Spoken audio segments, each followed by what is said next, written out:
जो हमारा coordination compound होते हैं हमारे पास, वो एक सेंट्रल मेटल के चारों तरफ लिगेंड उसको सराउंड करके एक पर्टिकुलर ज्योमेट्री बनाते हैं। ज्यादातर स्टीरियो आइसोमर्स जो बनते हैं वो या तो ऑक्टाहेड्रल में या टेट्राहेड्रल में, ये दो हम फोकस करके इस क्लास में पढ़ेंगे। स्टीरियो आइसोमर से पहले एक सिंपल स्ट्रक्चरल आइसोमर्स हम पहले डिस्कस करेंगे कोऑर्डिनेशन कंपाउंड में। तो ये जो आइसोमेरिज्म है कोऑर्डिनेशन कंपाउंड का, ये जो आइसोमेरिज्म है कोऑर्डिनेशन का है, ये कार्बन का नहीं है, ध्यान रहे। इसको भी हम दो पार्ट में ही डिवाइड करते हैं। जैसे हमने कार्बन के आइसोमेरिज्म को स्ट्रक्चरल एंड स्टीरियो ये दो में डिस्कस किया था, ऐसे ही इसको भी हम स्ट्रक्चरल एंड स्टीरियो में डिवाइड करेंगे। जो आइसोमेरिज्म स्ट्रक्चरल आइसोमेरिज्म है, कार्बन का जो स्ट्रक्चरल आइसोमेरिज्म था वो हम डिवाइड करते थे chain isomerism, positional, functional, metamers, tautomers. यहां वैसा कुछ नहीं है। यहां स्ट्रक्चरल आइसोमेरिज्म चार टाइप में डिवाइड किया जाता है। पहला जो पार्ट है वो है आयोनाइजेशन। बड़ा आसान पार्ट है, अभी हम डिस्कस करेंगे तो समझ आ जाएगा। अगर कोऑर्डिनेशन कंपाउंड आप समझते हो तो समझ आ जाएगी बात। कोऑर्डिनेशन कंपाउंड दूसरा पार्ट है, लिंकेज आइसोमेरिज्म तीसरा पार्ट है, सॉल्वेट आइसोमेरिज्म तीसरा पार्ट, चौथा पार्ट है। पहले हम स्ट्रक्चर डिस्कस करते हैं। बिल्कुल गिने चुने लिमिटेड जो एग्जाम्पल मैं आपको कराऊंगा ये काफी इंपॉर्टेंट एग्जाम्पल होंगे। मैक्सिमम टाइम 80-90% को टाइम क्वेश्चन इसी से मिलने के चांस हैं। जो एग्जाम्पल मैं करा दूंगा हर एक के दो दो तीन तीन एग्जाम्पल मैं बता दूंगा, उससे बाहर एक्स्ट्रा एग्जाम्पल की जरूरत भी नहीं है आपको करने की। स्टीरियो आइसोमेरिज्म ये बड़ा एक्सटेंसिव है, ये वास्ट है। ये दो टाइप का है, जो हमने कार्बन वाले में पढ़ा था ऑप्टिकल एंड ज्योमेट्रिकल, ये ऐसा ही यहां पर भी ऑप्टिकल एंड ज्योमेट्रिकल है। स्ट्रक्चरल आइसोमेरिज्म पर आते हैं। सबसे पहले जो हमारे पास कोऑर्डिनेशन कंपाउंड है उसमें पहला लिंकेज आइसोमेरिज्म है। रिव्यू देखो, कोऑर्डिनेशन कंपाउंड में एक मेटल होता है, इस मेटल को चारों तरफ से लिगेंड सराउंड करते हैं।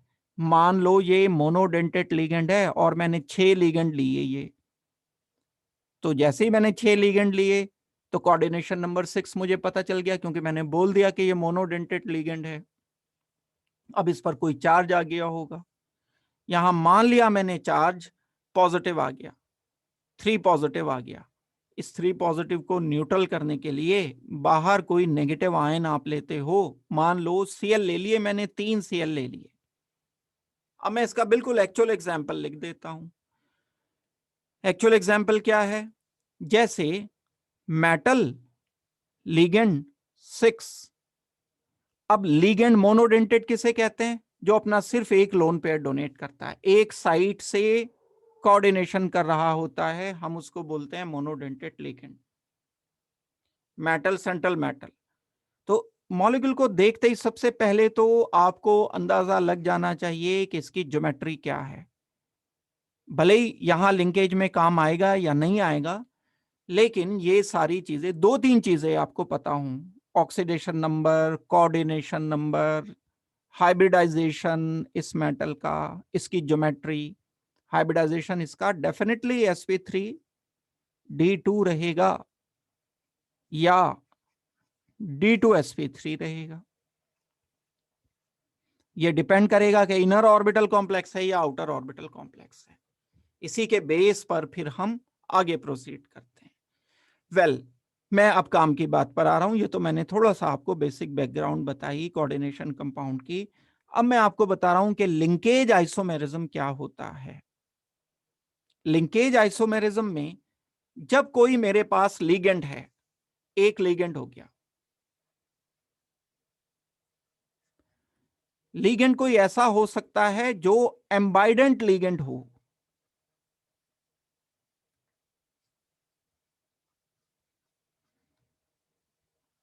जब एम्बाइडेंट लिगेंड मौजूद होता है तब लिंकेज आइसोमेरिज्म होता है। क्या है एम्बाइडेंट लिगेंड? लिगेंड तो एक ही है, मोनोडेंटेट ही है, लेकिन वो दो पोजीशन से अलग अलग डोनेशन कर सकता है।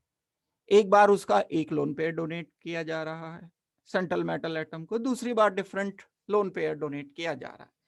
जैसे मैं एक एग्जांपल लेकर के बताता हूं, NO2 नेगेटिव है। ये NO2 नेगेटिव का जब मैं स्ट्रक्चर बनाता हूं तो N double bond oxygen, coordinate bond oxygen,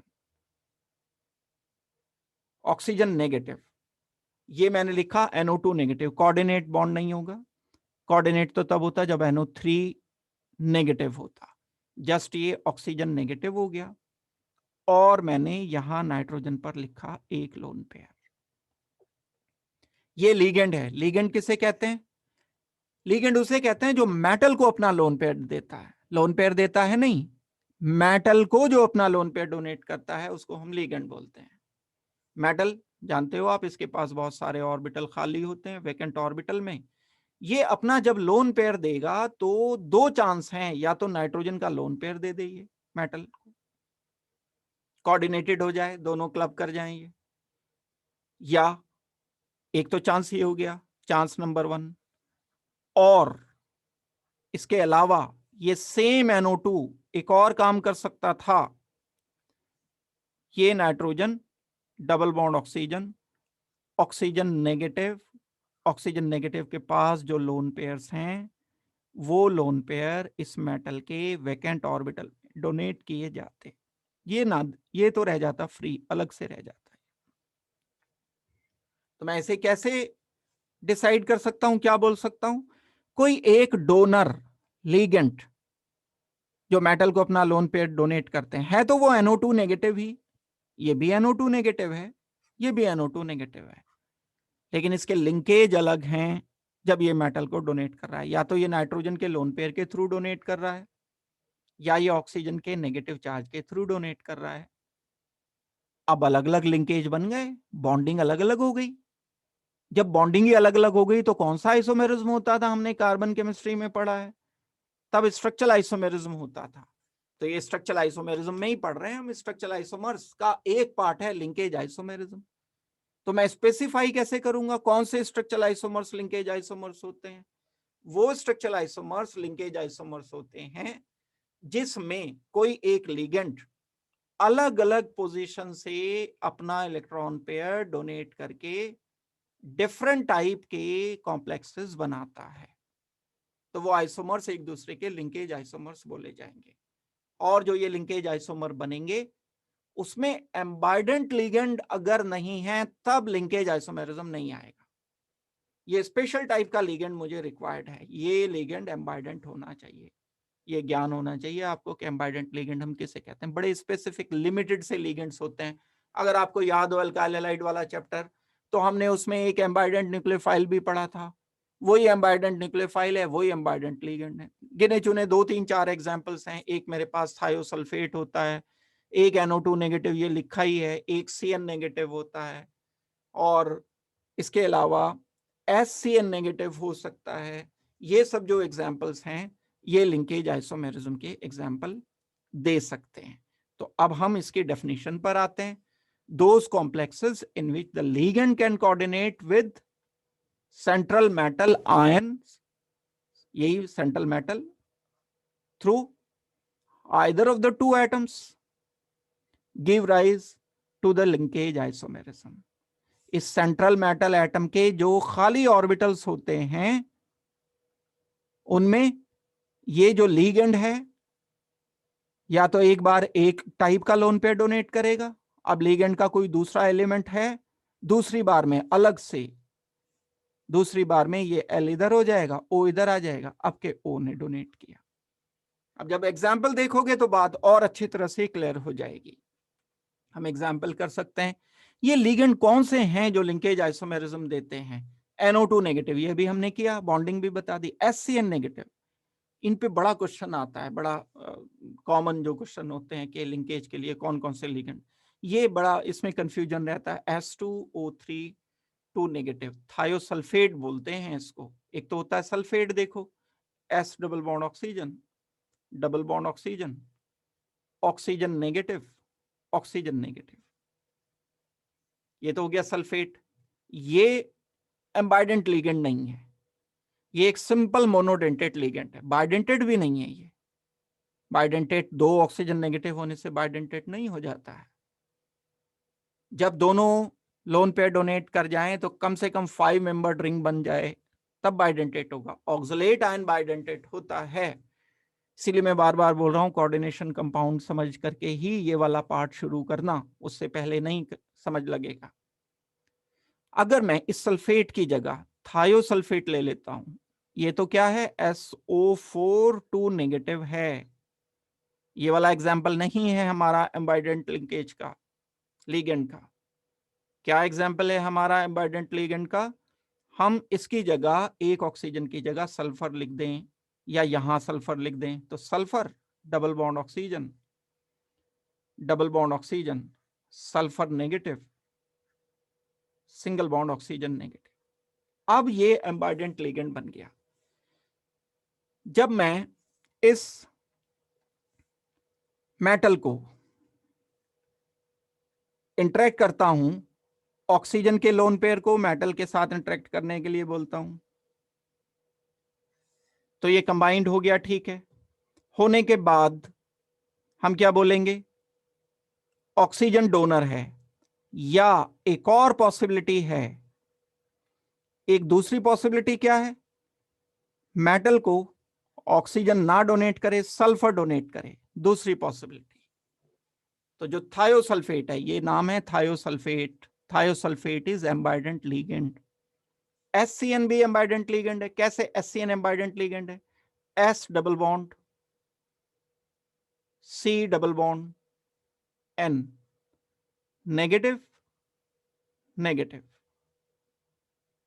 ये एम्बाइडेंट लिगेंड क्यों है? मेटल को एक बार तो सल्फर का लोन पेयर डोनेट कर पाएगा, या दूसरी बार में अलग से जब कॉम्प्लेक्स बना तो नाइट्रोजन का लोन पेयर डोनेट कर पाया ये इस मेटल को। ये नाइट्रोजन नेगेटिव मेटल के पास आ गया। और लिखा है, ध्यान रहे, इकट्ठा नहीं आया, ये जरूरी नहीं इकट्ठा है।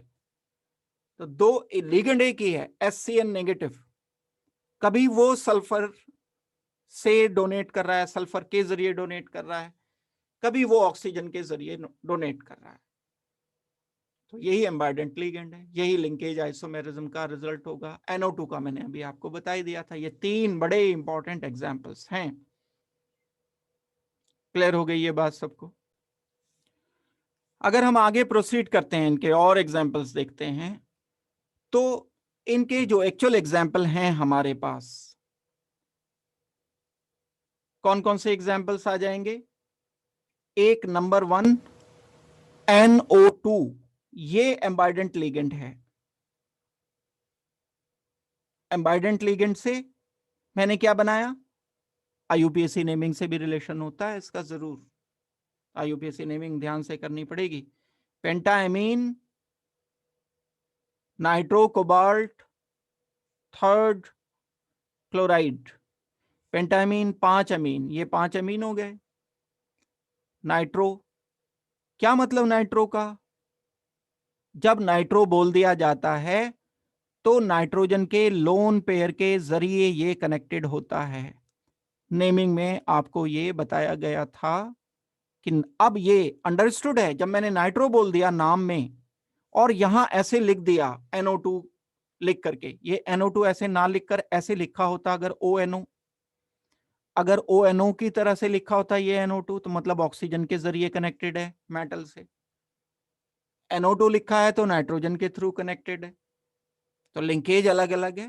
तो एक आइसोमर तो ये बना दिया मैंने, दूसरा एक और मैं आइसोमर लिख सकता हूं।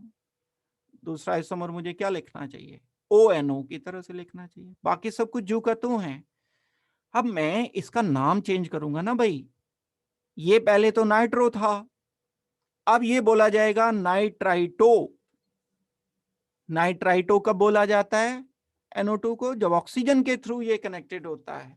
नाइट्रो कब बोला जाता है ये? जब ये नाइट्रोजन के थ्रू कनेक्टेड रहता है। इस बात को आपको अच्छी तरह से समझना पड़ेगा। तो ये दोनों एक दूसरे के लिंकेज आइसोमेरिज्म है। अगर हम इसका स्ट्रक्चर भी ड्रॉ करके बताना चाहें तो स्ट्रक्चर भी मैं आपको CONH3 5NO2 Cl2 स्ट्रक्चर देख लो क्या है इसका। CO सेंट्रल मेटल, अब क्योंकि लिगेंड की संख्या टोटल 6 है तो कोऑर्डिनेट ये कंपाउंड जो बना है ये ऑक्टाहेड्रल बना होगा, ऐसा ये कंपाउंड बना है। एक ऑक्टाहेड्रल मैंने बना दिया। इस ऑक्टाहेड्रल में 5 तो लगे हैं अमोनिया, 5 अमोनिया मैं कनेक्ट करता हूं, कहीं भी आप कनेक्ट कर दो NH3। 6 पोजीशन है ना ये, 1 2 3 4 5 6, 6 लिगेंड है तो ऑक्टाहेड्रल ही बनेगा, और क्या बनेगा। एक अमोनिया यहां लिख दिया मैंने, एक अमोनिया यहां लिख दिया, एक अमोनिया ये लिख दिया, एक अमोनिया ये लिख दिया मैंने NH3, एक NO2। जब NO2 में लगाऊंगा तो nitrogen double bond oxygen, coordinate bond, या ऑक्सीजन कोऑर्डिनेट नहीं, ऑक्सीजन नेगेटिव। ये NO2 नेगेटिव को मैंने इस कॉर्नर पर कनेक्ट किया, एंड एक आइसोमर तो ये है, इसका लिंकेज आइसोमर लिखने वाला हूं मैं। अब लिंकेज आइसोमर जो बनेगा वो CO अपनी जगह पर, 5 अमोनिया अपनी जगह पर, और जो कनेक्टेड रहेगा NO2, अब वो ऑक्सीजन के जरिए कनेक्टेड रहेगा। NH3 अपनी जगह, नाइट्रोजन में तो 1 लोन पेयर होता है, अमोनिया में। ये लिंकेज मैं चेंज कर दूंगा NO2 का। इस बार मैं क्या करूंगा, oxygen N double bond oxygen. ये है ओरिजिनेशन कौन से आइसोमेरिज्म का, ये ओरिजिनेशन है कौन से आइसोमेरिज्म का, लिंकेज आइसोमेरिज्म का ओरिजिनेशन। कब आएगा लिंकेज आइसोमेरिज्म, जब बड़े स्पेसिफिक से लिगेंड्स होंगे। कौन से लिगेंड्स होंगे, CN नेगेटिव होगा, NO2 नेगेटिव होगा, थायोसल्फेट होगा, SCN नेगेटिव होगा। बस ये 4 टाइप के लिगेंड याद रखो। एक लिगेंड को एक स्ट्रक्चर में एक बार कनेक्ट कर दिया एक पोजीशन से, दूसरी बार कनेक्ट कर दिया दूसरी पोजीशन से, बन गया हमारा लिंकेज आइसोमर। आप वैसे जैसे हमने पहले शो किया था ऐसे लिख दो तो भी कोई प्रॉब्लम नहीं है। ये लिखा जैसे मैंने ONO NO2। अब लेकिन अगर हम इसको इलेबोरेट करते हैं, ये इलेबोरेटिव फॉर्म में लिख दिया मैंने, पूरा स्ट्रक्चर ड्रॉ करके बता दिया, ये NO2 ऐसे लिखा या ये NO2 ऐसे लिख दिया, ये आएगा हमारा नेट नतीजा, रिजल्ट आ जाएगा। तो आई होप कि ये वाली बात आपको समझ आई होगी।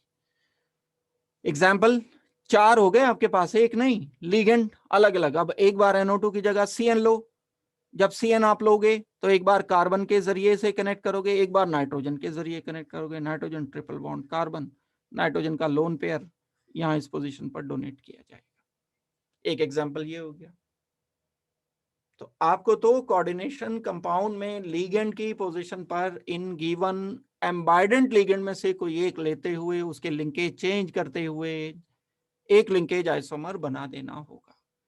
ये डेफिनेशन मैंने आपको बताई, एक आइसोमेरिज्म हो गया। दूसरे टाइप पर आते हैं, एक होता है कोऑर्डिनेशन आइसोमेरिज्म। कोऑर्डिनेशन नाम से पता चल रहा है कि कोऑर्डिनेशन स्फेयर से रिलेशन है। जब हम कंपाउंड लिखते हैं कोऑर्डिनेशन कंपाउंड, तो उसमें एक स्क्वायर ब्रैकेट में कुछ लिखते हैं, जो भी स्क्वायर ब्रैकेट के अंदर होता है उसे कोऑर्डिनेशन स्फेयर बोलते हैं हम। एग्जाम्पल के लिए, जैसे अगर मैं आपको कहता हूं कि CO है, उसके साथ मैंने अमोनिया लगा दिया, अमोनिया लगा दिए 6, अमोनिया न्यूट्रल होता है, CO पर 3 पॉजिटिव, तो 3 पॉजिटिव यहां पर आ गया। इसको मैंने बोल दिया कि कोऑर्डिनेशन स्फेयर है ये पूरा एक। कोऑर्डिनेशन स्फेयर में क्या क्या होता है, एक सेंट्रल मेटल एटम होता है और लिगेंड्स होते हैं कोऑर्डिनेशन स्फेयर में। ये कोऑर्डिनेशन स्फेयर की कंडीशन है। अब ये कोऑर्डिनेशन आइसोमेरिज्म जो एग्जिस्ट करता है ऐसे कॉम्प्लेक्सेस में एग्जिस्ट करता है जहां 2 कोऑर्डिनेशन स्फेयर्स हों कम से कम। कोऑर्डिनेशन स्फेयर अगर 2 होंगे तो क्या होगा, जैसे मैंने ये लिखा पॉजिटिव, यहां इसी को थोड़ा सा मैं एलेबरेट करता हूं। ये कॉम्प्लेक्स लिखा, इसमें क्या था, सेंट्रल पोजीशन पर मेरे पास एक कोबाल्ट था और अमोनिया इसके चारों तरफ 6 सराउंडेड हैं, ऑक्टाहेड्रल ये कॉम्प्लेक्स लगा हुआ है, लेकिन ये न्यूट्रल नहीं है, इस पर चार्ज पॉजिटिव है। ये मैंने एक कोऑर्डिनेशन स्फीयर पूरा लिख दिया है। जब कोऑर्डिनेशन स्फीयर लिख दिया पूरा, यहां चार्ज आ गया 3 पॉजिटिव, तो इसे न्यूट्रल करने के लिए कई बार मैं 3 Cl लगा देता हूं या कोई और नेगेटिव चार्ज इस पर कनेक्ट कर देता हूं। न्यूट्रल करने के लिए ऐसा किया जाता है, लेकिन कोऑर्डिनेशन आइसोमेरिज्म में न्यूट्रल करने के लिए जो हम यहां कनेक्ट करेंगे, यहां जो कनेक्ट करेंगे, वो भी एक कोऑर्डिनेशन स्फीयर होगा। कैसे?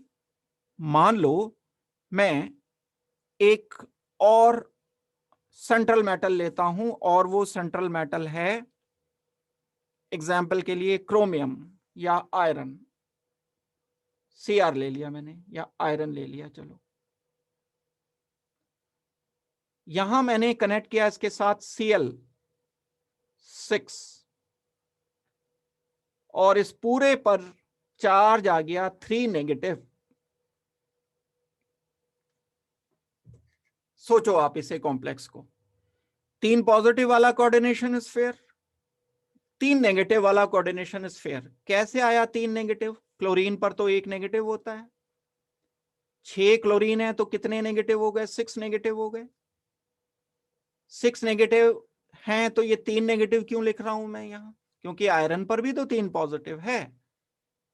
आयरन का ऑक्सीडेशन नंबर आपको गिवन है 3 पॉजिटिव, जिसकी वजह से यहां 3 नेगेटिव। जैसे ये 0 है, अमोनिया 0, कोबाल्ट पर 3 पॉजिटिव ऑक्सीडेशन नंबर था, ये 3 पॉजिटिव यहां लिख दिया मैंने।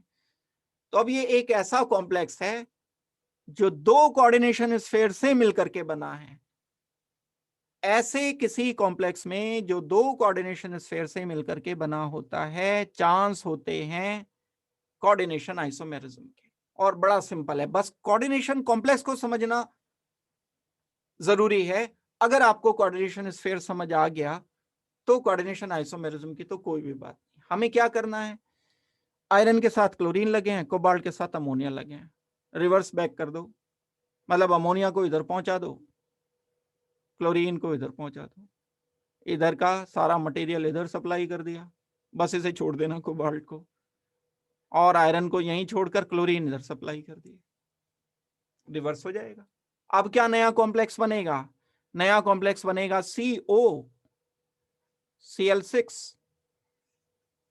आयरन अमोनिया 6, यानी लीगेंड एक्सचेंज कर दिए।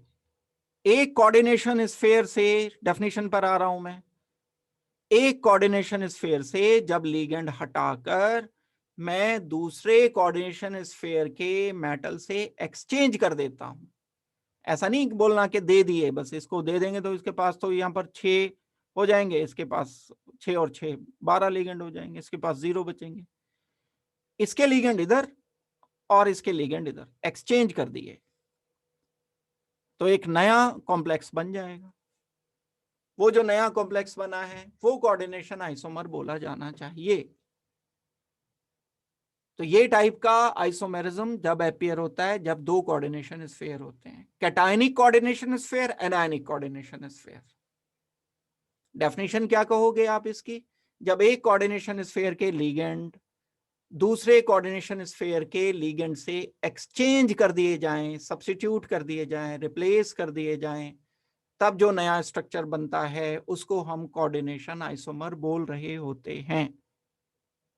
ये डेफिनेशन आपको देनी चाहिए। तो स्ट्रक्चर समझना ज्यादा इंपॉर्टेंट है, आइसोमेरिज्म तो आराम से समझ आ ही जाता है। एक जैसे कि both cation and anion are complex, मतलब दोनों कॉम्प्लेक्स होने चाहिए। तब हम क्या करेंगे? हमने लीगेंड एक्सचेंज करना है बिटवीन 2 कोऑर्डिनेशन स्फीयर, और इससे जो आइसोमेरिज्म अराइज होगा वो आइसोमेरिज्म बोला जाएगा कि ये कोऑर्डिनेशन आइसोमेरिज्म है। एग्जांपल हम लिख सकते हैं, जैसे पहला एग्जांपल हमने देखा, ये CONH3 CrCN6। बस मैंने जो एग्जांपल अभी आपको दिया उसमें यहां आयरन Cl ले लिया था, अभी मैं Cn को इधर सप्लाई कर देता हूं, अमोनिया इधर लिख देता हूं, Cr के साथ अमोनिया आ गया अब, और कोबाल्ट के साथ Cn आ गया। ये और ये आइसोमर दोनों, अब यहाँ लिंकेज तो चेंज नहीं किया ना, पहले वाले में तो हमने लिंकेज चेंज किया था। ये दोनों एक दूसरे के कोऑर्डिनेशन आइसोमर कहलाएंगे। एग्जाम्पल्स याद रखना आपके लिए इंपॉर्टेंट है। CuNH3 4 PtCl4, PtNH3 4 CuCl4, ये हमारे आंसर होने चाहिए। देखो, कॉपर के साथ 4 अमोनिया, प्लेटिनम के साथ 4 क्लोरीन। क्लोरीन एक बार कॉपर के साथ भेज दो, अमोनिया को प्लेटिनम के साथ भेज दो। यहां पर जो नया आइसोमर बन जाएगा वो आइसोमर कोऑर्डिनेशन आइसोमर बोला है, PtNH3 4 CuCl4। तो ऐसे टाइप के आइसोमर्स को हम बोलेंगे कोऑर्डिनेशन आइसोमेरिज्म। बड़ा सिंपल आइसोमेरिज्म है, इसमें कोई भी ऐसी चीज नहीं है जो प्रॉब्लम की बात हो, ना समझ आने वाला कुछ भी नहीं है।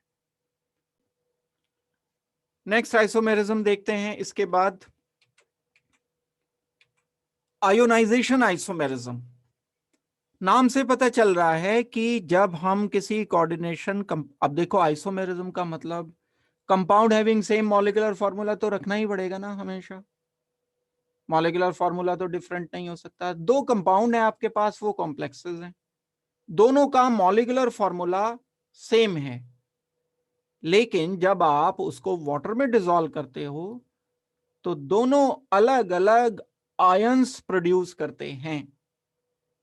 अगर आयन ही अलग अलग प्रोड्यूस कर रहे हैं तब मैं बोलूंगा कि ये दोनों एक दूसरे के आयोनाइजेशन आइसोमर हैं।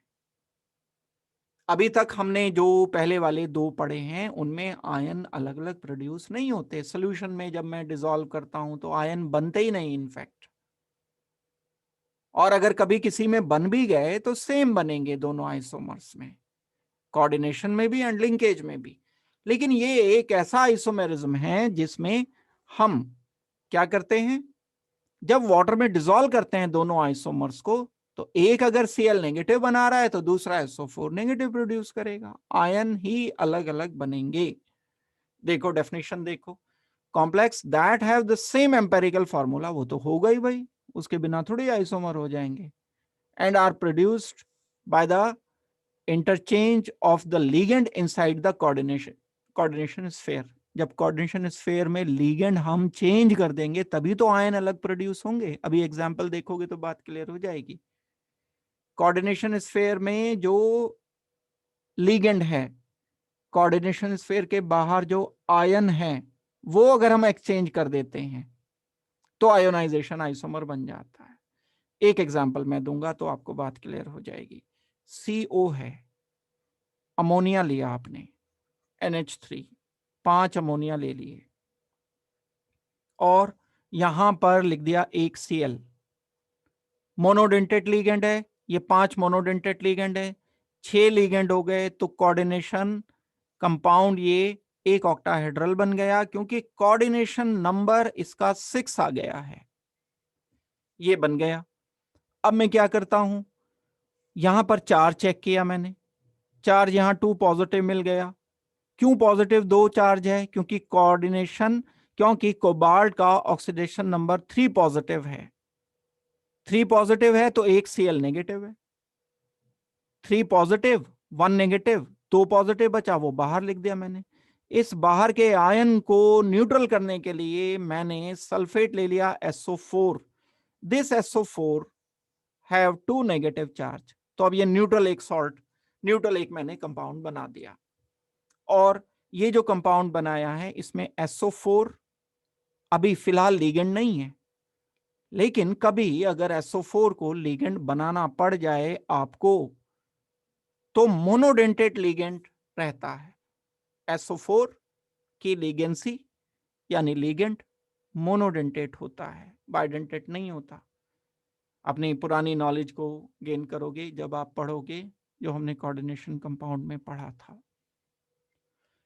ये मैंने एक कंपाउंड लिखा। अब अगर एक नया आइसोमर आपको बनाने के लिए बोला जाए, कोबाल्ट अपनी जगह रखा रहने दो, अमोनिया 5 अपनी जगह रखे रहने दो, NH3 5, क्लोरीन को मैंने इस कोऑर्डिनेशन स्फीयर से बाहर कर दिया, वैलेंसी चेंज कर दी, प्राइमरी वैलेंसी से सेकेंडरी, सेकेंडरी से प्राइमरी। ये तो आयोनाइजेबल है ना, दिस वैलेंसी इज आयोनाइजेबल, ये आयोनाइजेबल नहीं है, नॉट आयोनाइजेबल वैलेंसी, ये आयोनाइजेबल वैलेंसी है। कोऑर्डिनेशन स्फीयर स्क्वायर ब्रैकेट में जो हम लिखते हैं उसके बाहर जो होता है वाटर में डिसॉल्व करने पर वो बाहर अलग आयन की फॉर्म में हो जाता है। वही बात यहां करनी है। CONH3 ये एक जो स्ट्रक्चर है, मैंने सल्फेट को कॉम्प्लेक्स के अंदर लिख दिया, Cl को बाहर लिख दिया, यहां लिख दिया SO4 और यहां लिख दिया Cl। अभी भी ये वैसा का वैसा ही है, अभी भी कोबाल्ट 3 पॉजिटिव है, 2 नेगेटिव, तो एक पॉजिटिव चार्ज इस पर बचा क्योंकि सल्फेट 2 नेगेटिव है, एक पॉजिटिव को एक Cl ने न्यूट्रल कर दिया। बात वहीं की वहीं है, कोई अंतर नहीं आया। ऑक्सीडेशन नंबर नहीं चेंज की जाती है, ऑक्सीडेशन नंबर चेंज कर दी तो सब कुछ ही अलग हो जाएगा। फिर तो कोई केमिकल रिएक्शन हुआ जिससे ये इससे ये कन्वर्ट हुआ। दो आइसोमर्स में ऑक्सीडेशन नंबर अलग नहीं होता है अगर लिगेंड्स हम बिल्कुल एक ही जैसे से रख रहे हैं। वेल, ये हो गया मेरे पास एक स्ट्रक्चर नंबर 1, एक स्ट्रक्चर नंबर 2। ये दो स्ट्रक्चर जो मैंने लिखे, अब अगर मैं इसको वाटर में डिसॉल्व करूंगा तो Cl नेगेटिव मिलेगा आयन, अगर मैं इसको वाटर में डिसॉल्व करूंगा तो सल्फेट आयन मिलेगा SO4 2 नेगेटिव। एक कैटायन भी अलग होगा, ये कैटायन भी अलग होगा।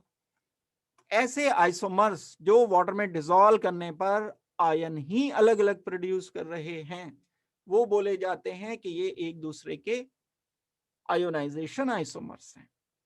ओरिजिनेशन देखो बने कहां से, बस ये देख लो तो बात पता चल जाएगी। आई होप कि ये वाली बात आपको समझ लग गई होगी अच्छी तरह से। अब हम क्या करते हैं, इसके जो एक्चुअल एग्जाम्पल हैं, एक एग्जाम्पल ये भी एक्चुअल एग्जाम्पल है, ये हम देख सकते हैं, क्यों नहीं देखेंगे। जैसे ये है, थोड़ा सा चेंज है इसमें एग्जाम्पल में, जो दिया गया मैंने एग्जाम्पल जो दिया, ये जो दिया थोड़ा सा अलग है। 4 यहां पर अमोनिया, 2 Cl, ये भी ऑक्टाहेड्रल, एक NO2, NO2 नेगेटिव होता है, Cl नेगेटिव होते हैं 2, तो इस पर 3 पॉजिटिव होना चाहिए, 3 पॉजिटिव है। जब मैं इसे वाटर में डिसॉल्व करूंगा तो क्या बनेगा, NO2 नेगेटिव बनेगा। यही तो आयनाइज होगा ना इतना पार्ट। और जब मैं इस NO2 को कॉम्प्लेक्स के अंदर ले आऊंगा, Cl को बाहर ले आऊंगा, एक NO2 को ही तो रिप्लेस करूंगा एक Cl से, एक को 2 से थोड़ी कर देंगे, 2 Cl तो 2 कॉर्नर पर है ना, तो 2 Cl 2 कॉर्नर पर हैं, तो एक NO2 मोनोडेंटेट है, एक Cl मोनोडेंटेट से सब्स्टिट्यूट होगा, तो एक Cl बाहर आ जाएगा, एक NO2 अंदर आ गया। अब मैं इसको आयनाइज करता हूं, ये तो NO2 नेगेटिव दे रहा था, कॉम्प्लेक्स से बाहर कौन है, Cl नेगेटिव है, ये Cl नेगेटिव बनाएगा, जब आयोनाइजेशन देगा तो यहां बनेगा Cl नेगेटिव, बना दिया Cl नेगेटिव। अब आयन अलग अलग बन गए, अलग अलग आयन बनने का मतलब है कि ये आयोनाइज, मॉलिक्यूलर फॉर्मूला सेम तो है दोनों का, इसका और इसका मॉलिक्यूलर फॉर्मूला सेम है, सेम मॉलिक्यूलर फॉर्मूला है, आयन अलग अलग बना रहे हैं, तो ये एक दूसरे के आयोनाइजेशन आइसोमर्स बोले जाएंगे। टेस्ट अलग अलग देते हैं। टेस्ट की बात अगर हम करते हैं, जैसे हम किसी कैटायन एनायन के टेस्ट कर सकते हैं लैब में, Cl नेगेटिव का टेस्ट होता है अपना, सिल्वर नाइट्रेट अगर हम ऐड कर दें तो व्हाइट प्रेसिपिटेट मिलते हैं। अगर इसका कंपाउंड लेते हो आप, टेस्ट ट्यूब में लिया ये और इसमें आपने सिल्वर नाइट्रेट ऐड कर दिया, AgNO3 ऐड कर दो, तो इसमें तो Cl नेगेटिव है ही नहीं आयन। अगर Cl नेगेटिव आयन है ही नहीं तो कोई व्हाइट प्रेसिपिटेट AgCl के नहीं बनेंगे।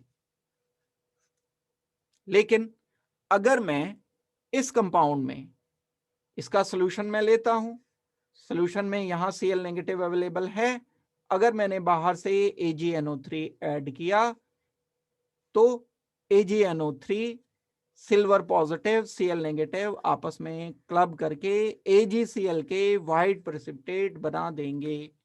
व्हाइट प्रेसिपिटेट का बनना इंडिकेट करेगा कि यहाँ Cl नेगेटिव आयोनिक फॉर्म में अवेलेबल है। तो हम क्या बोल सकते हैं, आयोनाइजेशन आइसोमर्स अलग अलग आयन के टेस्ट देते हैं, टेस्ट से रिलेट करके दे देते हैं इसमें क्वेश्चन। इसने किसका टेस्ट दिया, Cl नेगेटिव का टेस्ट देगा, ये किसका टेस्ट देगा, NO2 नेगेटिव का, जो भी टेस्ट होता होगा केमिकल टेस्ट। ये तो मैंने एक टेस्ट बता दिया, सिल्वर नाइट्रेट होता है Cl नेगेटिव का टेस्ट करने के लिए। ये NO2 नेगेटिव का टेस्ट इसको देना चाहिए। वेल, ये बात एक क्लियर हो गई हमारी। दूसरा एग्जाम्पल देखते हैं। एग्जाम्पल बड़े काम के हैं, बस आपको जो सारा फोकस करना है इनके एग्जाम्पल्स पर करना है। एग्जाम्पल पक्के कर लोगे, डेफिनेशन खुद याद रह जाएगी। दिमाग में अगर एग्जाम्पल रहेंगे तो डेफिनेशन तो रहेगी साथ जरूर। ये बड़ा इंपॉर्टेंट एग्जाम्पल है दूसरा वाला, ज्यादा चांस है इसके आने के। SO4 बाहर है Br, मैं Br को कॉम्प्लेक्स के अंदर ले आता हूं, SO4 को बाहर ले आता हूं। ये किसका टेस्ट देगा? सल्फेट का टेस्ट देगा। SO4 आयन बनाएगा ना, ये SO4 2 नेगेटिव। ये क्या बनाएगा? ये Br नेगेटिव बनाएगा, क्योंकि कॉम्प्लेक्स से बाहर है Br नेगेटिव। Br नेगेटिव का टेस्ट क्या होता है?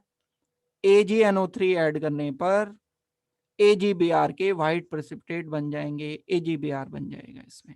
ये सल्फेट का भी एक टेस्ट होता है, बेरियम क्लोराइड ऐड करते हैं हम, BaCl2 ऐड करने पर बेरियम सल्फेट के व्हाइट प्रेसिपिटेट बनना इंडिकेट करता है कि यहाँ सल्फेट आयन प्रेजेंट है। तो अक्सर आयोनाइजेशन आइसोमेरिज्म की प्रॉब्लम को रिलेट कर दिया जाता है किसके साथ? टेस्ट के साथ।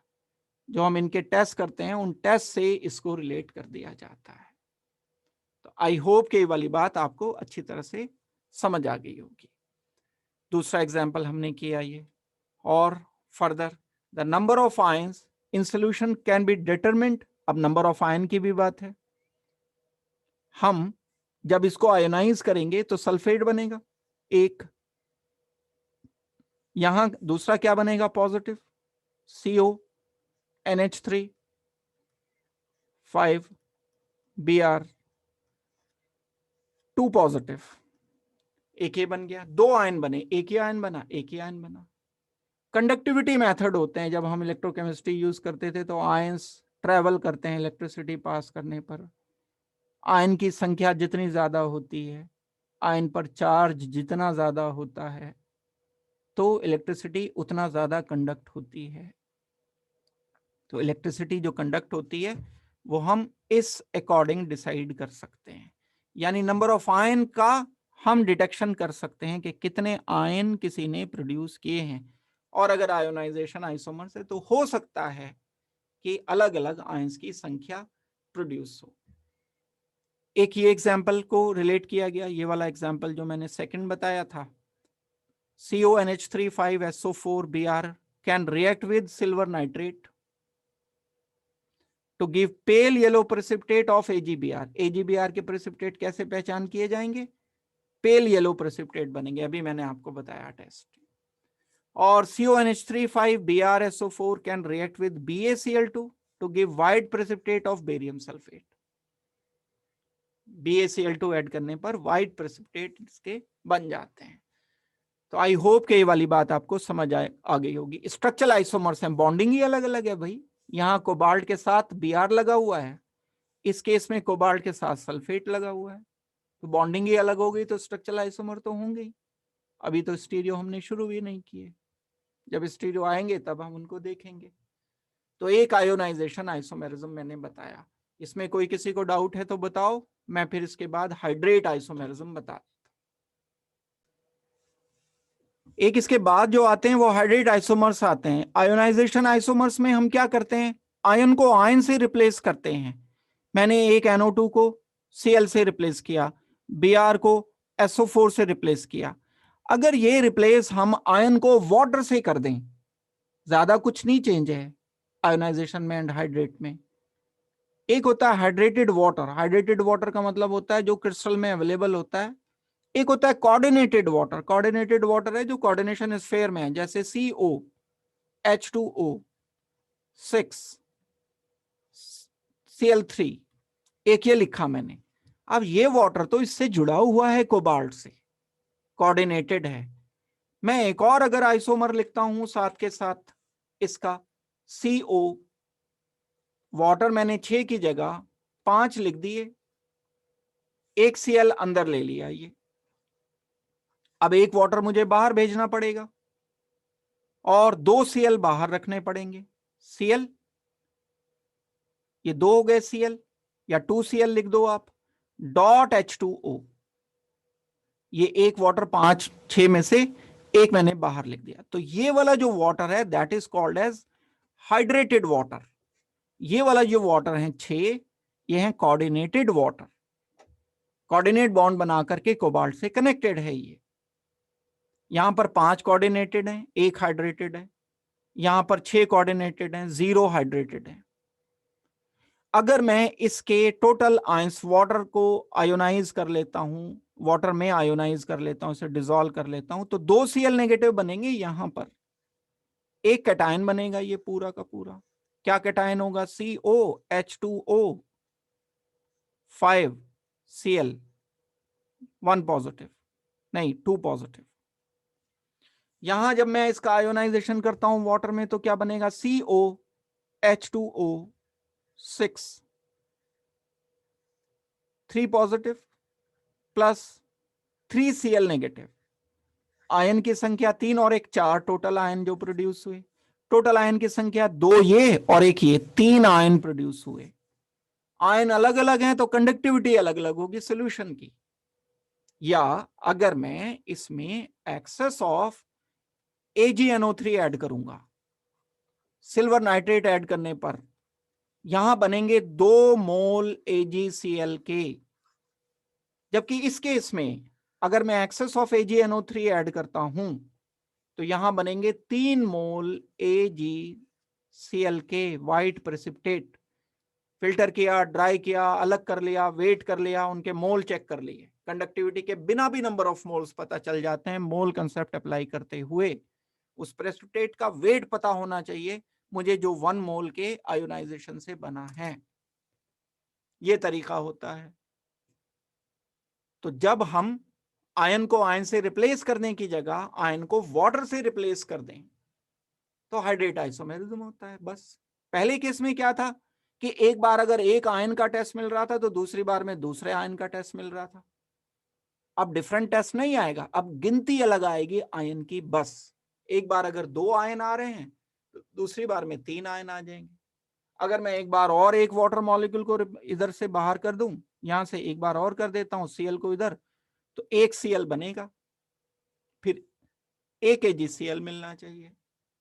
इस तरह से हम करते करते अलग अलग हाइड्रेट आइसोमर्स लिख सकते हैं। तो ये भी कोई बहुत मुश्किल नहीं है। हाइड्रेट आइसोमेरिज्म भी इंपॉर्टेंट है लेकिन आसान भी है, कोई बड़ा मुश्किल भी नहीं है। तो आयनाइजेशन आइसोमेरिज्म हमने कर लिया, ये हाइड्रेट आइसोमेरिज्म अभी करना बाकी। इसको सॉल्वेट आइसोमेरिज्म भी कह देते हैं। सॉल्वेशन यानी वाटर सॉल्वेंट की तरह से जब इस्तेमाल करके हम कर रहे होते हैं। This type of isomerism arises due to different position of water molecule inside and outside. Inside मैंने अभी बताया डिटेल से आपको। कोऑर्डिनेशन स्फीयर में अगर अंदर है तब ये कहलाएगा कि कोऑर्डिनेटेड वाटर है, और अगर ये कोऑर्डिनेशन स्फीयर से बाहर है तब ये बोला जाएगा कि ये हाइड्रेटेड वाटर है। क्रिस्टलाइन वाटर जैसे आप बोल देते हो ना, बहुत सारे वाटर ऐसे होते हैं बॉन्ड नहीं बना के रहते लेकिन फिर भी क्रिस्टल के साथ रहते हैं, क्रिस्टलाइन वाटर होते हैं, कोऑर्डिनेशन स्फीयर से बाहर होते हैं। एग्जाम्पल काम के हैं, एग्जाम्पल देखो आप। जैसे इनके एक अलग आइसोमर्स हैं तो अलग फिजिकल प्रॉपर्टी शो करते हैं भाई। अलग फिजिकल प्रॉपर्टी में कलर भी अलग हो सकते हैं, सॉल्युबिलिटी भी अलग हो सकती है, इनके क्रिस्टल के ज्योमेट्रीज भी अलग हो सकती हैं, क्रिस्टल के स्ट्रक्चर्स अलग हो सकते हैं। जो हाइब्रिडाइजेशन होगा वो तो एक ही होगा, ये भी ऑक्टाहेड्रल क्रोमियम है, और दूसरा जो बनाएंगे वो भी ऑक्टाहेड्रल क्रोमियम। जैसे ये CrH2O6Cl3 ये वॉयलेट कलर का कंपाउंड होता है। वाटर लूज नहीं करता क्योंकि वाटर कोऑर्डिनेशन स्फीयर के अंदर है, क्रोमियम के साथ लगा हुआ है। सल्फ्यूरिक एसिड का काम क्या होता है? वाटर को एब्जॉर्ब करना, वाटर को ये अपनी तरफ खींच लेता है सल्फ्यूरिक एसिड। कौन से वाटर को? जो क्रिस्टलाइन वाटर होता है, जो हाइड्रेटेड वाटर होता है। कोऑर्डिनेटेड वाटर को ये कुछ नहीं कहता। और इसमें 3 Cl नेगेटिव बन जाते, 3 Cl नेगेटिव आयोनाइज हो जाते। कैसे पता चलेगा? AgCl के 3 प्रेसिपिटेट मिल जाएंगे। अब फर्दर अगर मैं इसका एक आइसोमर बनाता हूं, Cl एक कॉम्प्लेक्स के अंदर लिख दिया मैंने, एक वाटर कर दिया इससे बाहर, तो इसका कलर चेंज हो जाता है, फिजिकल प्रॉपर्टी चेंज हो जाएंगी। फिजिकल प्रॉपर्टी क्यों चेंज हो जाएंगी? मॉलिक्यूल आइसोमर बन गया। आइसोमर कहते ही उसको हैं जिसकी प्रॉपर्टीज अलग होती हैं। अब ये सल्फ्यूरिक एसिड से जब मैं इसको रिएक्शन करूंगा तो ये वाला वाटर लूज कर देगा, इसका मास चेंज हो जाएगा, तो हमें पता चल जाएगा कि एक वाटर अलग टाइप का वाटर है यहाँ। दूसरा टेस्ट क्या है, ये 2 Cl नेगेटिव प्रोड्यूस करेगा, 2 Cl नेगेटिव प्रोड्यूस करने की वजह से ये इससे अलग है, क्योंकि ये 3 Cl नेगेटिव प्रोड्यूस कर रहा है। जब हम प्रेसिपिटेट बनाएंगे सिल्वर नाइट्रेट के साथ, तो ये एग्जाम्पल फर्दर इंपॉर्टेंट है। और भी तीसरे भी हम लिख सकते हैं। एक अगर मैं और वाटर मॉलिक्यूल इससे बाहर कर देता हूं, वाटर मॉलिक्यूल ये मैं 2 बाहर कर दिए मैंने, एक यहां पर किया था, एक Cl मैंने और अंदर लिख दिया, तो अब ये तो सिर्फ एक ही Cl नेगेटिव प्रोड्यूस करेगा, और वाटर 2 लूज होंगे जब सल्फ्यूरिक एसिड के साथ इसे ट्रीट किया जाएगा। तो ये हमारा आंसर होना चाहिए इस केस में। तो ये हाइड्रेट या सॉल्वेट आइसोमेरिज्म का एग्जाम्पल है। अगर ये आपको समझ लग गया, कोई प्रॉब्लम इसमें नहीं है तो बोलो जल्दी से, फिर हम स्टीरियो आइसोमेरिज्म शुरू कर देते हैं इसका। कोऑर्डिनेशन कंपाउंड में भी जैसे कार्बन कंपाउंड में 2 टाइप का स्टीरियो आइसोमेरिज्म होता है, ज्योमेट्रिकल एंड ऑप्टिकल, ऐसे ही optical and geometrical coordination compound में होता है। कार्बन कंपाउंड जैसा बिल्कुल, ज्योमेट्रिकल आइसोमर लिगेंड की अलग अलग पोजीशन ऑक्युपाई करने की वजह से होता है। सेंट्रल मेटल एटम के चारों तरफ लिगेंड, देखो एक बड़ी छोटी सी बात समझ लो, 2 टाइप के कंपाउंड लो बस, मैं डिटेल में नहीं जाता, लेकिन बिना डिटेल में जाए हुए हम सारे ज्योमेट्रिकल आइसोमर सोच पाएंगे। 2 जगह पर ज्योमेट्रिकल आइसोमेरिज्म होता है, एक स्क्वायर प्लेनर में, एक ऑक्टाहेड्रल में। टेट्राहेड्रल में ज्योमेट्रिकल नहीं आएगा, ट्राइगोनल प्लेनर में ज्योमेट्रिकल नहीं आएगा, बाकी और तो कोई कॉम्प्लेक्सेस में बहुत कम, ना के बराबर बनते हैं। यही 2 ज्यादातर बन रहे होते हैं, या तो स्क्वायर प्लेनर और या फिर ऑक्टाहेड्रल। ऑक्टाहेड्रल से पहले स्क्वायर प्लेनर देखते हैं, कोई मेटल है, मेटल के चारों तरफ स्क्वायर प्लेनर मैंने बनाया, ये जोड़ दिए मैंने।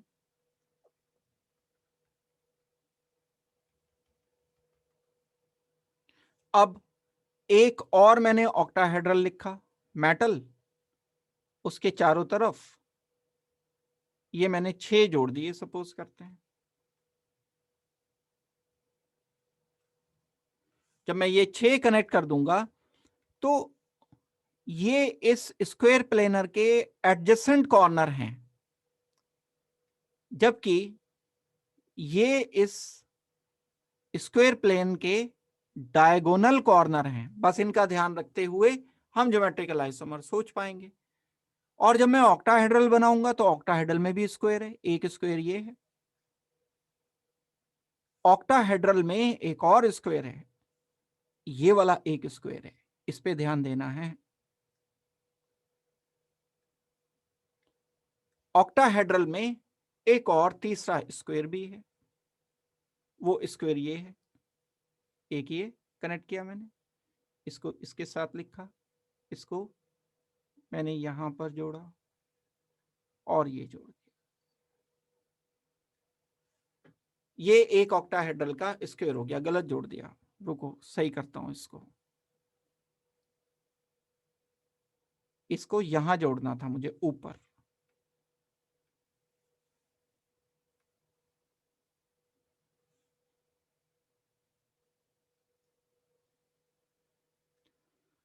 छह कॉर्नर में से इन कॉर्नर्स को हमें कनेक्ट करना होता है। तो अगर एलिमेंट यहां और यहां है तो ये डायगोनल कॉर्नर है स्क्वायर का, तो ट्रांस कहलाएगा। डायगोनल कॉर्नर पे जब होता है तो ट्रांस बोला जाता है। अगर 2 सेम एलिमेंट यहां इन पोजीशंस पर हैं, सपोज करते हैं यहां पर लिखा मैंने, यहां लिखा, तो सिस कहलाएगा।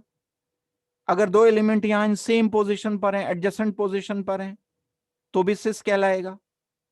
अगर 2 एलिमेंट यहां सेम आमने सामने हैं तो ट्रांस कहलाएगा। तो बस आपको डायगोनल एंड एडजेसेंट कॉर्नर पर ध्यान देना है। ये तरीका अगर हम सॉल्व करेंगे तो ज्योमेट्रिकल आइसोमेरिज्म ऑक्टाहेड्रल में एंड स्क्वायर प्लेनर में आप आसानी से सोच सकते हो। देखो, ज्योमेट्रिकल आइसोमेरिज्म लिगेंड की ऑक्यूपेंसी की वजह से होता है, जो बात मैंने बताई। या तो एडजेसेंट कॉर्नर पर ये आ सकते हैं, एडजेसेंट कॉर्नर पर आएंगे तब हम इसे सिस फॉर्मेट बोलेंगे, और अगर अपोजिट कॉर्नर पर ये आएंगे तब हम इसको ट्रांस बोलेंगे। सिस एंड ट्रांस दो टाइप के ये हो सकते हैं, वही अभी हमें डिस्कस करना है। देखो, तो geometrical isomerism in coordination number 4, coordination number का क्या मतलब है? 4 लिगेंड अगर मोनोडेंटेट लगे हुए हैं तो कोऑर्डिनेशन नंबर 4 होता है। जब मैं इसको कनेक्ट करूंगा तो 4 कोऑर्डिनेशन नंबर में 2 चांस होते हैं, या तो टेट्राहेड्रल बने, मेटल टेट्राहेड्रल ही सराउंड कर दिया, 1 2 3 4 टेट्राहेड्रल, या मेटल के साथ स्क्वायर प्लेनर बने, 1 2 3 4। स्क्वायर प्लेनर में एंगल 90 होगा, 90 90। यहां टेट्राहेड्रल 109.5 होगा। यहां कभी ज्योमेट्रिकल आइसोमेरिज्म नहीं आएगा, इस ज्योमेट्री की वजह से कभी नहीं आएगा। लिगेंड की वजह से आ जाए वो तो बात एक अलग है, लेकिन ज्योमेट्रिकल आइसोमर इस टेट्राहेड्रल की वजह से कभी नहीं आएगा। दूसरा, यहां आइसोमेरिज्म की कंडीशन हमने डिस्कस की अभी, एडजेसेंट कॉर्नर पर अगर सेम ग्रुप आ गए तो सिस, और अगर डायगोनल कॉर्नर पर सेम ग्रुप आ गए तो ट्रांस। तो पहला हम डिस्कस करने जा रहे हैं कोऑर्डिनेशन नंबर 4 वाले कंपाउंड में ज्योमेट्रिकल आइसोमेरिज्म की कंडीशन। या तो टेट्राहेड्रल होंगे कोऑर्डिनेशन नंबर 4 वाले, या स्क्वायर प्लेनर होंगे। जो टेट्राहेड्रल है उसमें ज्योमेट्रिकल नहीं होगा, ज्योमेट्रिकल बोल रहा हूं, ऑप्टिकल की बात नहीं कर रहा हूं मैं, सारे स्टीरियो की नहीं बात हो रही है। ज्योमेट्रिकल नहीं होगा टेट्राहेड्रल में, ऑप्टिकल तो हो सकता है। स्क्वायर प्लेनर कॉम्प्लेक्स, मान लो Ma4 है, जैसे मैं कहता हूं PtCl4, आपको ये दे दिया कि ये कंपाउंड या कॉम्प्लेक्स स्क्वायर प्लेनर है, तो इसमें क्या ज्योमेट्रिकल, सारे लिगेंड एक ही जैसे हैं। सारे लिगेंड एक जैसे हैं तब थोड़ी ज्योमेट्रिकल आइसोमेरिज्म शो कर पाओगे आप। अगर कार्बन डबल बॉन्ड कार्बन है, मैं यहां Cl लिखता हूं, इधर Cl लिखता हूं, इधर Cl लिखता हूं, इधर Cl लिखता हूं, तो ये ज्योमेट्रिकल थोड़ी शो करेगा। AB ओरिएंटेशन चाहिए होता है ना ज्योमेट्रिकल के लिए, ऑर्गेनिक केमिस्ट्री में भी। तो यहां पर भी अलग अलग ग्रुप चाहिए, ये ग्रुप अलग हो, ये ग्रुप, ये सेम हो, दो सेम पोजीशन पर एडजेसेंट कॉर्नर पर आ गए तो सिस बोलेंगे। मतलब ए बी ग्रुप तो कम से कम होना चाहिए ना, तो ये ज्योमेट्रिकल नहीं शो करेगा। पहले वाला ज्योमेट्रिकल नहीं शो कर सकता, दूसरे वाला ज्योमेट्रिकल नहीं शो कर सकता, ये तो एक ही है, ये वाला और ये वाला एक ही बात है, ज्योमेट्रिकल नहीं शो करेगा। तो ये कभी किसी भी कंडीशन में अगर ये मोनोडेंटेट लेते हैं हम ए एंड बी, ज्योमेट्रिकल नहीं शो करेंगे। लेकिन अगर Ma2B2 टाइप कोई सिस्टम है, ऐसा कोई सिस्टम लिया जिसमें हमने ए एंड ए लिख दिया, यहां पर बी एंड बी लिख दिया, तो इसका एक सेट तो ये बन गया फर्स्ट, सेकंड सेट एक और बन जाएगा मेटल के साथ। यहां पर ए एंड ए डायगोनल पर लिख दो, इसके बी एंड बी यहां पर लिख दो, डायगोनल पर लिख दो। तो ये सो कॉल्ड ट्रांस स्ट्रक्चर है, ये सिस स्ट्रक्चर है। तो Ma2B2 type compound, actual example में क्या लूंगा, जैसे प्लेटिनम Cl2 Br2, A2 मतलब एक टाइप, B2 दूसरा डिफरेंट टाइप, ये ज्योमेट्रिकल आइसोमेरिज्म शो करेंगे। तो कंपाउंड कैसे ढूंढोगे आप, देख करके, देखने के बाद कैसे कंपाउंड आपको मिलने चाहिए, आपको Ma2B2 टाइप कंपाउंड मिलने चाहिए, तब जाकर के ज्योमेट्रिकल आइसोमेरिज्म इसमें आ पाएगा। देखो ये एक्चुअल एग्जांपल आ गया, platinum ammonia twice Cl twice, ये यही टाइप है, दो लिगेंड एक जैसे, दो लिगेंड एक जैसे, ऑक्सीडेशन नंबर 2 पॉजिटिव, 2 पॉजिटिव है तो 0 चार्ज है, क्योंकि 2 नेगेटिव हो गया, ये 2 पॉजिटिव, 0 चार्ज। दूसरा एग्जांपल, आपने Cl की जगह Br ले लिया, क्या फर्क पड़ता है, रहा तो Ma2B2 ही, तो कोई फर्क नहीं पड़ेगा। तीसरा एग्जांपल, पैलेडियम लिया 2 पॉजिटिव, अमोनिया 2 ले लिए, ये भी A2 हो गया हमारा, ये B2 हो गया, NO2 twice, cis and trans isomers ये बन सकते हैं इसके दोनों। इस तरह से हम आइसोमेरिज्म कर सकते हैं इसके। तो ये 3 एग्जाम्पल आपको ध्यान रखने हैं, ये इंपॉर्टेंट पार्ट है इसका काफी। फर्दर ज्योमेट्रिकल आइसोमेरिज्म के लिए ये, जैसे अगर मैं इसकी ज्योमेट्री ड्रॉ करके बताता हूं तो n पॉजिटिव का मतलब हमें नहीं पता कितने पॉजिटिव है, 1 पॉजिटिव, 2 पॉजिटिव, 3 पॉजिटिव, कितने भी हो सकते हैं। A and A adjacent corner पर हैं तो ये सिस आ गया, ये A and A diagonal corner पर हैं तो ये ट्रांस हो गया। ये हमने स्ट्रक्चर ड्रॉ कर दिया, 4 कोऑर्डिनेशन नंबर यानी 4 मोनोडेंटेट लिगेंड लगे होंगे, तब ये वाली सिचुएशन कंडीशन आनी चाहिए। तो आप इसे कर सकते हो आराम से। MA2B2 type square planar complex का ये एग्जाम्पल दिया गया आपको। दूसरा देखते हैं, अगर हम MABCD लिखते हैं,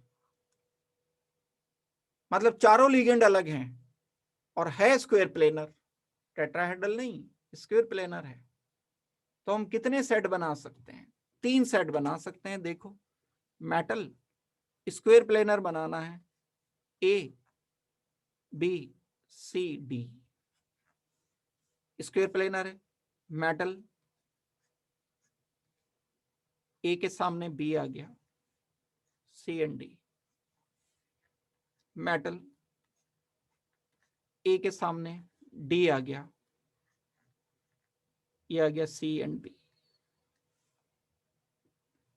ये हमारे पास 1, ये 2, इसको सिस ट्रांस हम नहीं कह सकते क्योंकि सेम ही ग्रुप नहीं है कोई, लेकिन ज्योमेट्रिकल तो फिर भी है।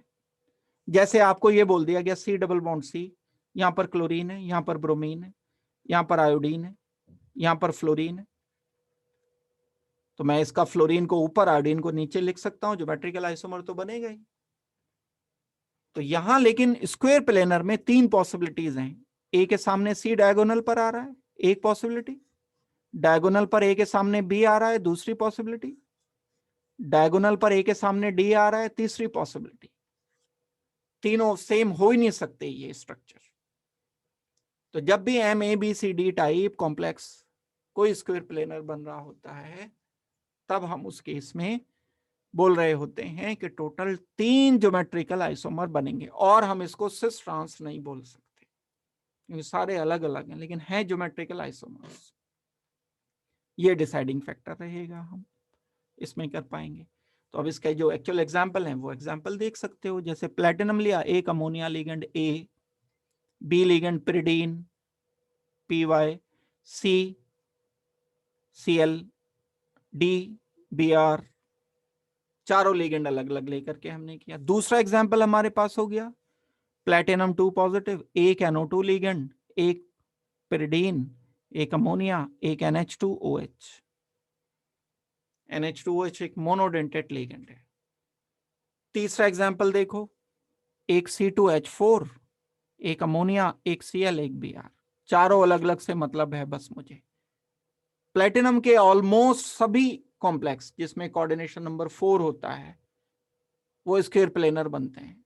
ज्यादा आपको दिमाग लगाने की जरूरत नहीं कि स्क्वायर प्लेनर कैसे बना के, यहाँ तो गिवन होगा, लेकिन प्लेटिनम के कोऑर्डिनेशन नंबर 4 वाले सब कॉम्प्लेक्स जो बनते हैं वो स्क्वायर प्लेनर बनते हैं। अब ये ABCD देख लो, अमोनिया के सामने Br, अमोनिया के सामने Cl, अमोनिया के सामने पिरिडीन, ये अलग अलग हैं, ये सेम हो ही नहीं सकते। यानी 3 पॉसिबिलिटी हैं, चौथी कोई पॉसिबिलिटी बनाने की कोशिश करोगे इन तीनों में से सिमिलर आ जाएगी। अगर आप कोई और सी पॉसिबिलिटी बनाओगे तो इन तीनों से सिमिलर आ जाएगी। तो ये हमारा एक आंसर हुआ जिसमें हमने डिस्कस किया कि कोऑर्डिनेशन नंबर 4 में किस तरह से ज्योमेट्रिकल आइसोमेरिज्म अपीयर होता है। MA2B2 सिस्टम में 2 ज्योमेट्रिकल आइसोमर, MABCD में 3 ज्योमेट्रिकल आइसोमर, MA4 में कोई ज्योमेट्रिकल आइसोमर नहीं, MAB3 में कोई ज्योमेट्रिकल आइसोमर नहीं। ये सेट्स रहेंगे ज्योमेट्रिकल आइसोमर्स के। अब हम अगर ज्योमेट्रिकल आइसोमर्स देखते हैं 6 कोऑर्डिनेशन कंपाउंड में, कोई ज्यादा मुश्किल नहीं है।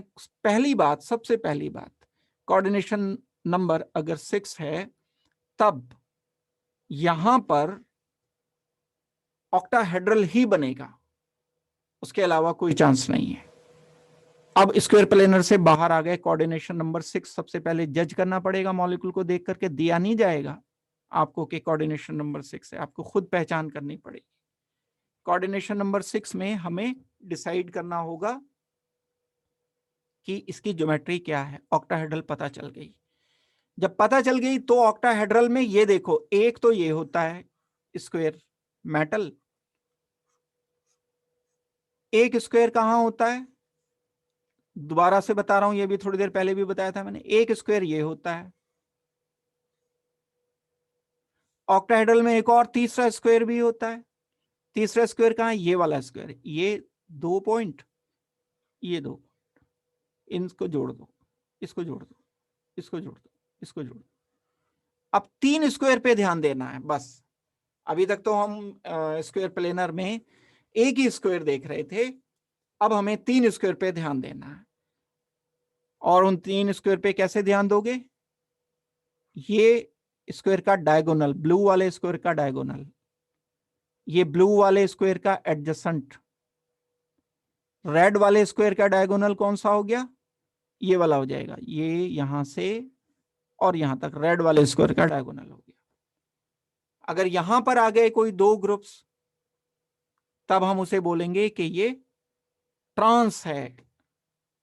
देखते हैं एग्जाम्पल, जब सामने आएंगे तो बात थोड़ी सी और क्लियर हो जाएगी। MA4B2 टाइप मैंने लिया।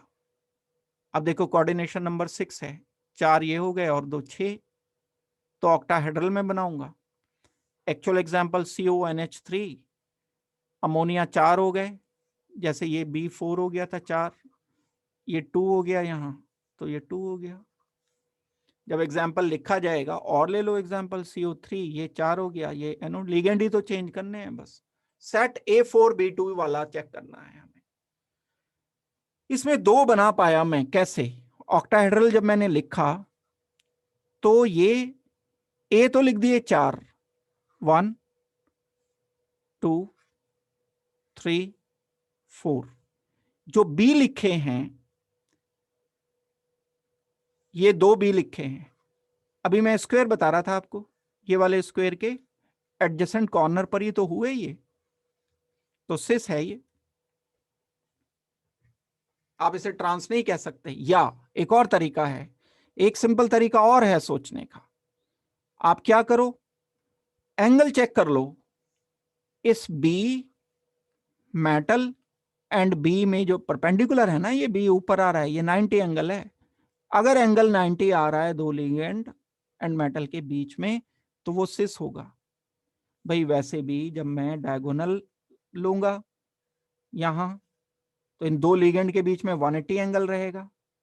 और अगर मैं 2 लिगेंड ये वाले लेता हूं, ये वाला लिगेंड, ये वाला लिगेंड मेटल के साथ जोड़ के देखता हूं, तो ये एंगल 90 डिग्री रहेगा। तो ये एंगल 90 डिग्री अगर आ जाता है तो सिस होता है। और दूसरे केस में चेक करते हैं हम इसे, सेकंड वाले केस में, भाई ये तो ए अपनी जगह है, ए ए एंड ए के रेस्पेक्ट में नहीं देखा जा रहा है, किसके रेस्पेक्ट में मैं देख रहा हूं, बी के रेस्पेक्ट में देख रहा हूं। बी के रेस्पेक्ट में जब मैं चेक करूंगा तो बी मेटल बी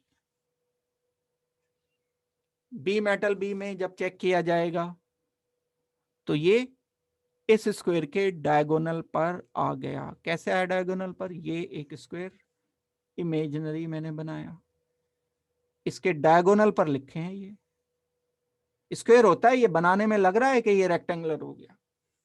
डिस्टेंस ये और ये सेम होते हैं ऑक्टाहेड्रल में। तो जब इसका डायगोनल मैंने चेक किया तो मैं इसे ट्रांस बोल दूंगा। या दूसरा एक तरीका और भी है, इस बी मेटल एंड बी में एंगल अगर 180 आ गया डिग्री, तो ये ट्रांस होगा। तो मैंने 2 ज्योमेट्रिकल आइसोमर इसके लिख दिए। MA4B2 टाइप जब कॉम्प्लेक्स लिखे जाएंगे तो ये 2 ज्योमेट्रिकल आइसोमर ड्रॉ किए जा सकते हैं। बहुत ज्यादा कोई मुश्किल नहीं है, आसान प्रॉब्लम होती हैं। ये वाला जो टिपिकल एग्जाम्पल है, ये वाले टाइप का, ये काफी इंपॉर्टेंट एग्जाम्पल होता है। अभी हम ऑप्टिकल पर नहीं आए, ऑप्टिकल पर जब आएंगे तो ये डिटेल बताने के लिए किया गया। जैसे सिस अगर मैंने लिखा, ये वही जो मैं बात आपको समझाने की कोशिश कर रहा था कि ये एडजेसेंट कॉर्नर हैं, ये किसके, एक इस स्क्वायर के एडजेसेंट कॉर्नर हो गए ना, ये एडजेसेंट कॉर्नर है, तो इसे सिस बोलोगे। अब यहां जो बी है, आप कोई सा एक स्क्वायर लो, उस स्क्वायर के ये डायगोनल कॉर्नर हैं, ये बी एंड बी, ये वाला लेता हूं मैं, बी एंड बी यहां से ले लेता हूं, ये एक स्क्वायर इमेजिन किया मैंने, इसके डायगोनल कॉर्नर पर आ रहे हैं, ट्रांस हो गए। जस्ट समझाने के लिए, एग्जाम्पल तो हमारा पूरा हो गया इससे पहले वाला, तो जस्ट समझने के लिए हम ये बात कर सकते हैं। और देखते हैं इसके बाद further, geometrical isomerism 6 coordination compound वाले मॉलिक्यूल्स में हम कर रहे हैं। अगर 6 कोऑर्डिनेशन कंपाउंड वाले में ज्योमेट्रिकल आइसोमेरिज्म कर रहे हैं तो हम एक कर चुके, MA4B2 टाइप। MA4B2 टाइप में जो दूसरा एग्जाम्पल हमारा है, उसके अलावा वो MA3B3, ये मोनोडेंटेड लिगेंड है A एंड B। तो ऐसे ऐसे अगर मैंने 3 लिगेंड एक जैसे, 3 लिगेंड एक जैसे ले लिए, तो एग्जाम्पल हम सोच सकते हैं, एक्चुअल एग्जाम्पल CO अमोनिया 3 ले लिए, और 3 मैंने ले लिए यहां पर क्लोरीन, 3 अमोनिया 3 क्लोरीन। दूसरा एग्जाम्पल है Cr3 पॉजिटिव, वाटर 3 फ्लोरीन 3। इसके जो एग्जाम्पल हमें मिल जाते हैं, और भी ले सकते हैं एग्जाम्पल, पिरिडीन, क्लोरीन, लेकिन फोकस इस पे करना है, बस एक टाइप है ये टाइप अगर याद रख लिया आपने तो फिर कैसा भी एग्जाम्पल मिले। प्लेटिनम के साथ ये भी 3 हो गए, ये भी 3 हो गए। कोऑर्डिनेशन नंबर 6 है यहाँ प्लेटिनम का, तो ऑक्टाहेड्रल। कोऑर्डिनेशन नंबर 4 में अभी हमने स्क्वायर प्लेनर लिखा था। अब यहां देखने की बात है, यहां हम सिस ट्रांस से बाहर आएंगे लेकिन ज्योमेट्रिकल फिर भी रहेंगे। मैंने आपको क्या कहा था कि जरूरी नहीं है सिस ट्रांस ही हो ज्योमेट्रिकल। अभी जैसे हमने स्क्वायर प्लेनर में ABCD टाइप लिखा था, वहां सिस ट्रांस नहीं थे लेकिन ज्योमेट्रिकल था। यहां पर भी उसी तरह से कुछ देखेंगे। देखो ये A3 है मेरे पास, इन 3A को अगर आप कंसिडर करते हो, एक ये हो गया, दूसरा A, तीसरा A। अगर मैं इन तीनों को जोड़ देता हूं तो इनमें से कोई से भी 2A 180 एंगल पर नहीं है मेटल के साथ। A मेटल, A 90 डिग्री, ये वाला A मेटल, A 90 डिग्री, ये वाला A मेटल, ये वाला A 90 डिग्री। एक टाइप हो गया। जबकि जब मैं दूसरे वाले स्ट्रक्चर को ड्रॉ करता हूं तो क्या बनेगा, ये A एंड A तो ठीक है, एडजेसेंट है, इनका एंगल तो मेटल के साथ ठीक है, 90 डिग्री है। लेकिन एक और तीसरा A जब मैं लिख रहा हूं तो ये पहले वाले A के साथ 180 एंगल पर आ रहा है। ये इससे डेफिनेटली डिफरेंट है, आइडेंटिकल है ही नहीं ये दो ज्योमेट्रीज। इसमें तो कोई भी 90 वाला, कोई भी 180 वाला नहीं है ना इसमें, तो इसमें है एक। तो इसको नाम देते हैं मैरिडोनल। मैरिडोनल आइसोमर कब बन पाता है, Ma3B3 टाइप सिस्टम में बन पाता है, और कभी नहीं बनता। और जो हमारे पास ये वाला आइसोमर है, इसे हम फेशियल आइसोमर बोल रहे होते हैं, एक फेस पर है। फेशियल का मतलब ये मेरे पास A है, A है एंड A है। अगर मैं इन तीनों को जोड़कर एक फेस बनाता हूं इसका, तो एक फेस तो आ जाएगा ऑक्टाहेड्रल, ऑक्टा 8 हेड्रल फेस, 8 फेस में से एक फेस है ये इसका। कभी अगर आपने ऑक्टाहेड्रल डिटेल से सोचा हो बैठ करके, जब मैंने कोऑर्डिनेशन बताया था तो आपको बताया था ऑक्टाहेड्रल किस तरह से होता है। तो ये ऑक्टाहेड्रल जो होते हैं, उन ऑक्टाहेड्रल का एक फेस पर, ये फेस नहीं है, कहीं भी कोई फेस पर नहीं आ रहा है, तो इसको हम बोलते हैं फेशियल और इसको बोलते हैं मेरिडोनल। ज्योमेट्रिकल आइसोमेरिज्म की एक पॉसिबिलिटी ये रहती है। तो देखो इसमें अगर कोई प्रॉब्लम की बात है तो बताओ मुझे पहले।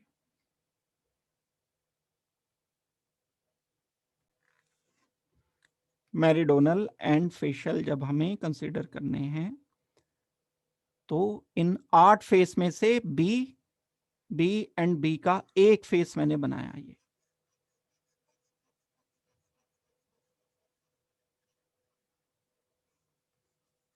ये तीनों भी एक फेस में एग्जिस्ट कर रहे हैं और तीनों ए भी एक फेस में एग्जिस्ट कर रहे हैं।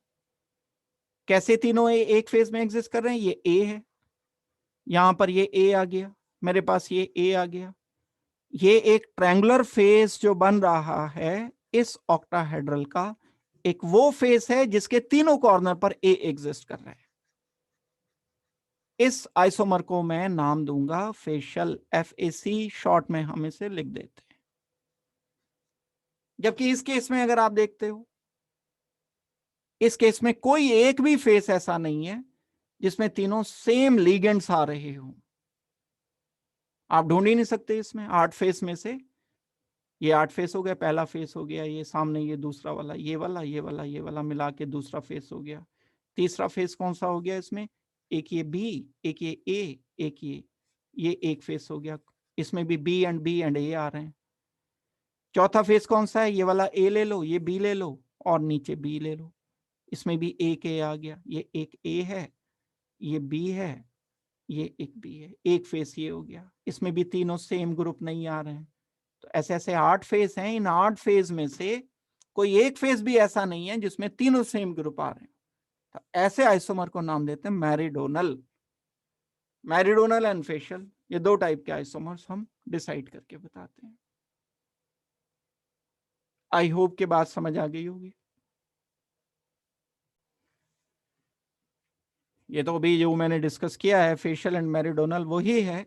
अगर मैं इन क्वेश्चन की बात करता हूं, आपको ये बताना है how many geometrical isomers are obtained by MA2BC। इसमें कितने बनेंगे ये बताओ, ड्रॉ भी करना है। इसमें कितने बनेंगे ये बताओ, इसमें कितने बनेंगे ये बताओ। GLY क्या होता है? ग्लाइसिन होता है, एक स्क्वायर प्लेनर कॉम्प्लेक्स होता है। ग्लाइसिन अगर आपको याद हो बायोमोलिक्यूल में एक हमने पढ़ा था, C double bond oxygen, oxygen negative, CH2 and NH2। ये एक बाइडेंटेड लिगेंड होता है। ये बाइडेंटेड लिगेंड 2 लिए गए यहां प्लेटिनम के साथ, PT के साथ लिए गए। तो प्लेटिनम के साथ 2 बाइडेंटेड लिगेंड आ गए तो कोऑर्डिनेशन नंबर 4 हो गया।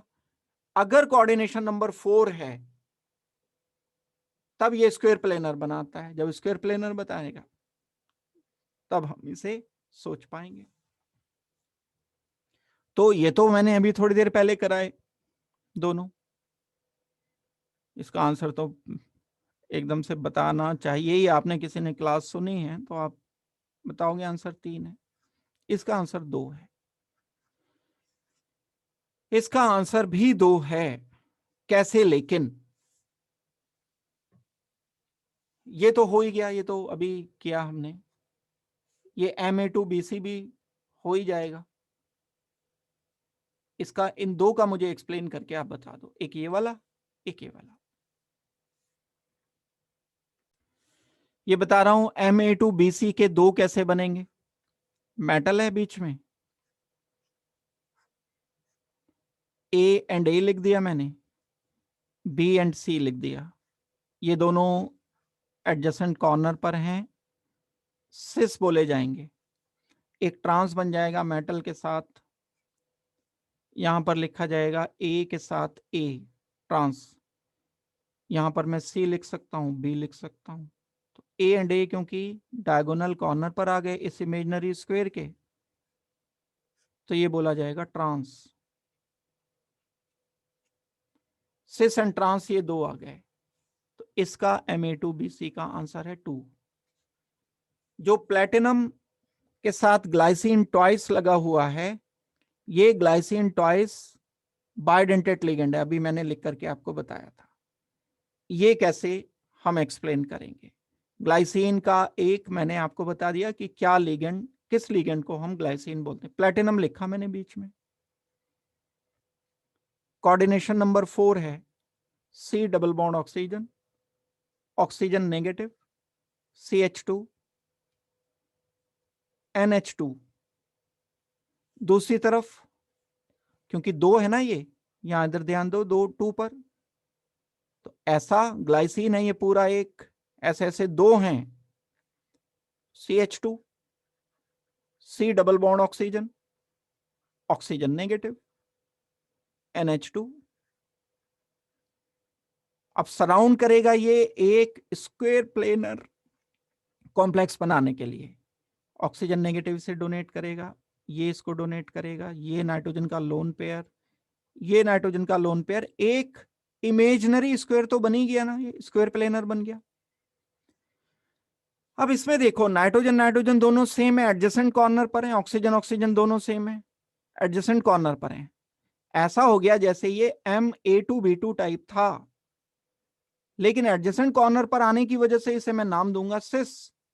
एक और बन सकता है जो कि होगा ट्रांस। कैसे बनेगा वो ट्रांस? दोबारा से दूसरा स्ट्रक्चर लिख रहा हूं मैं, प्लेटिनम लिखा बीच में, ये मैंने लिगेंड लिखा CH2 NH2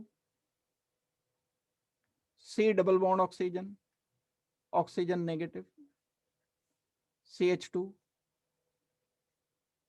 यहां पर लिखा C double bond oxygen, oxygen negative, NH2।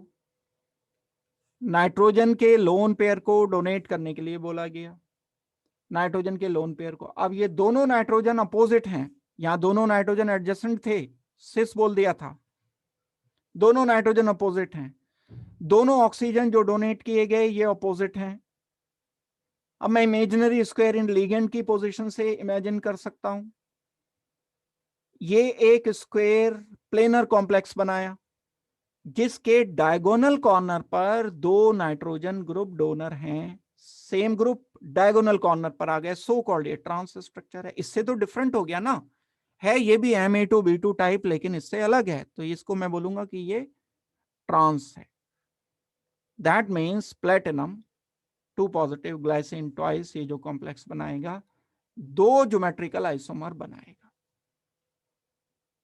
ऐसा भी केस आ जाता है, ये हमारे पास बाइडेंटेड लिगेंड वाला एक केस है जो हम ऐसे नहीं, Ma2B2 देखने में सोच सकते हैं कि ये 2 ग्रुप सेम A2, ये नाइट्रोजन नाइट्रोजन B2, ऐसे हम सोच सकते हैं, लेकिन लिगेंड तो 2 ही हैं क्योंकि वो बाइडेंटेड लिगेंड है।